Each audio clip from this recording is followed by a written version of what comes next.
The bet by Anton Chekhov. West Bengal council of higher secondary এডুকেশনের class 12-এর third সেমিস্টারে তোমাদের এই প্রোজটি রয়েছে, the bet.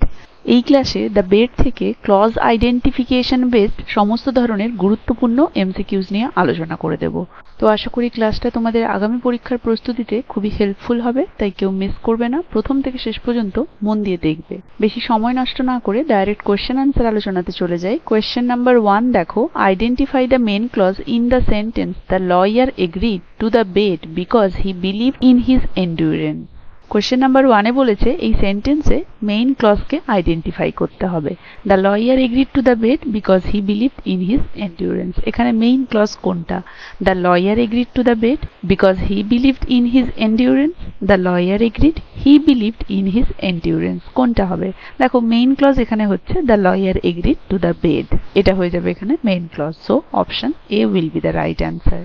Next question, in the sentence, if the lawyer breaks the condition, he loses the bet. Which part is the conditional clause? If the lawyer breaks the condition, he loses the bet.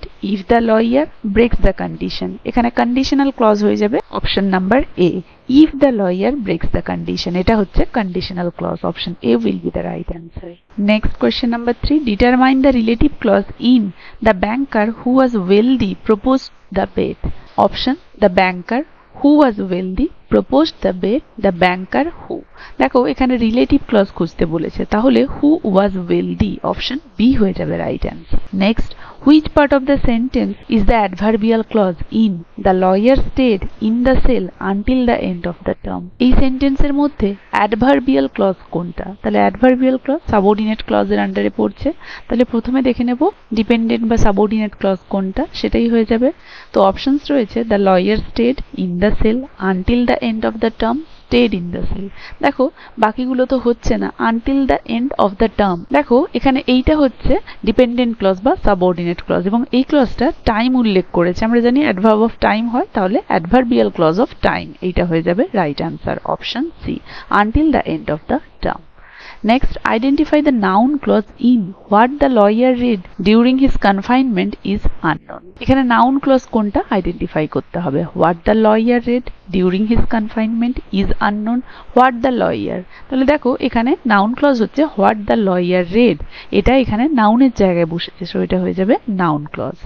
Next, in the sentence the banker was nervous because he might lose the bet. Which part is the reason clause?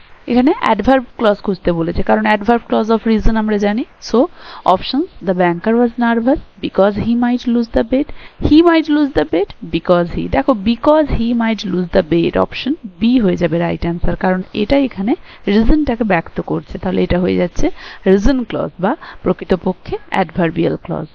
Next question, what type of clause is in though the lawyer was young he accepted the bet?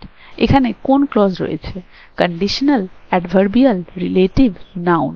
দেখো এখানে adverbial clause রয়েছে, কারণ বলেছে দো the lawyer was young, যদিও সে young তবুও কিন্তু সে accept করে নিল। So option B will be the right answer. Next question, question number 8, এখানে চলে এসেছে কোয়েশ্চেনটা। যাই হোক, identify the adjective clause in the lawyer who was well read spent his time studying. এখানে অ্যাডজেক্টিভ ক্লজ কোনটা সেটা খুঁজতে হবে। The lawyer who was well read spent his time studying, দেখো খুব ইজি, বাকিগুলো তো ক্লজ নয়। So option B, who was well read, option B will be the right answer. এটাই এখানে অ্যাডজেক্টিভ ক্লজ, কারণ who was well read the লয়ারকে modify করছে, যে কিনা নাউন। সো অপশন বি হয়ে যাবে right answer. Next question, which part of the sentence is the conditional clause? If the lawyer wins, he will receive the money. If the lawyer wins, he will receive the money. The lawyer wins, he will receive. অবশ্যই এখানে if দিয়ে যেটা শুরু হচ্ছে সেটাই conditional clause, if the lawyer wins. Next, determine the main clause in the banker feared bankruptcy, so he planned to kill the lawyer. এখানে আমাদেরকে main clause কোনটা সেটা খুঁজে বের করতে হবে। অপশনস কি কি রয়েছে? the banker feared bankruptcy, so he planned to kill the lawyer, the banker feared, he planned to kill the lawyer. Option A হয়ে যাবে রাইট অ্যান্সার, এটা হচ্ছে main clause, the banker feared bankruptcy. Next question, in the sentence the lawyer studied languages which improved his knowledge. What is the relative clause? এখানে relative clause কোনটা এই সেন্টেন্সে? Option, the lawyer studied languages which improved his knowledge, studied languages, improved his knowledge. এখানে right answer হয়ে যাবে option B, which improved his knowledge. এইটা হয়ে যাবে এখানে relative clause, so option B will be the right answer. Next, identify the adverbial clause.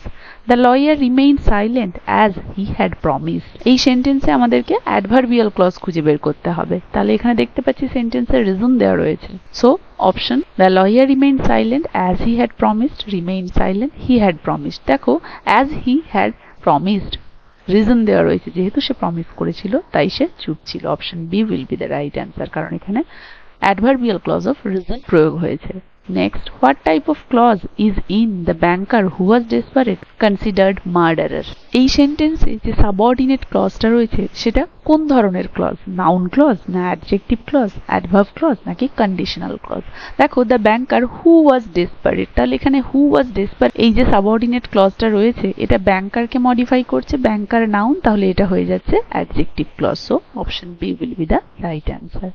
Next, in the sentence, the lawyer, though tempted, did not break the rules. Which part is the concessive clause? এখানে concessive clause কোনটা হবে? concessive clause হচ্ছে যেটা কোনো circumstance denote করবে, মানে কোনো ঘটনাকে ব্যক্ত করবে। দেখো option, the lawyer, though tempted, did not break the rules. tempted, দেখো though tempted এই ঘটনাটা এখানে বলেছে যদিও সে প্রলুব্ধ ছিল।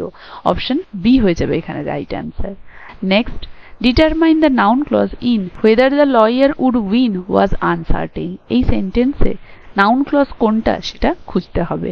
whether the lawyer would win was uncertain, the lawyer would win would win। তাহলে দেখো was uncertain হবে না, এটা মেইন ক্লজ, তাহলে হয়ে যাচ্ছে whether the lawyer would win। Option A হয়ে যাবে এখানে noun clause. Next, identify the relative clause in The lawyer who had studied philosophy wrote a letter. এই সেন্টেন্সে আমাদেরকে রিলেটিভ ক্লজ খুঁজে বের করতে হবে। Options, the lawyer who had studied philosophy wrote a letter had studied philosophy। তাহলে দেখো এখানে রিলেটিভ ক্লজ হচ্ছে who had studied philosophy, কারণ the lawyer কে মডিফাই করছে, রিলেটিভ ক্লজ বা অ্যাডজেক্টিভ ক্লজ হয়ে যাচ্ছে তাহলে এটা, so option B will be the right answer. Next, what type of clause is in if the banker had been wise he would have honored the bet? Conditional clause, adverbial clause, relative clause, noun clause। তাহলে এই সেন্টেন্সে যে subordinate ক্লজটা রয়েছে সেটা কোন ধরনের clause? Conditional, adverbial, relative, নাকি নাউন? দেখো এখানে ইফ দিয়ে শুরু হয়েছে তাহলে এখানে কন্ডিশনাল ক্লজ হয়ে যাচ্ছে, so option A will be the right answer. And the last question, in the sentence the banker who was wealthy proposed the bet. এই সেন্টেন্সে রিলেটিভ ক্লজ কোনটা? The banker who was wealthy proposed the bet was wealthy। দেখো the banker proposed the bet এটা হচ্ছে এখানে main clause এবং subordinate clause হচ্ছে who was wealthy। তাহলে এখানে রিলেটিভ ক্লজ এটাই, কারণ এটা সাবঅর্ডিনেট ক্লজ এবং সাবঅর্ডিনেট কোন ধরনের ক্লজ? না রিলেটিভ, কারণ কি এটা ব্যাংকারকে মডিফাই করছে যেটা কিনা নাউন, তাহলে এটা হয়ে গেল রিলেটিভ বা অ্যাডজেক্টিভ। বোঝা গেল? So option B who was wealthy হয়ে যাবে রাইট অ্যান্সার। তো বেড থেকে সমস্ত ধরনের ক্লজ আইডেন্টিফিকেশন বেসড এমসিকিউজ আলোচনা করে দিলাম, আশা করি সবাই বুঝতে পেরেছো, কারো কোথাও অসুবিধে নেই। এর পরের ক্লাসে বেড থেকে সমস্ত অ্যাসারশন রিজন বেসড কোয়েশ্চেন নিয়ে আলোচনা করে দেব।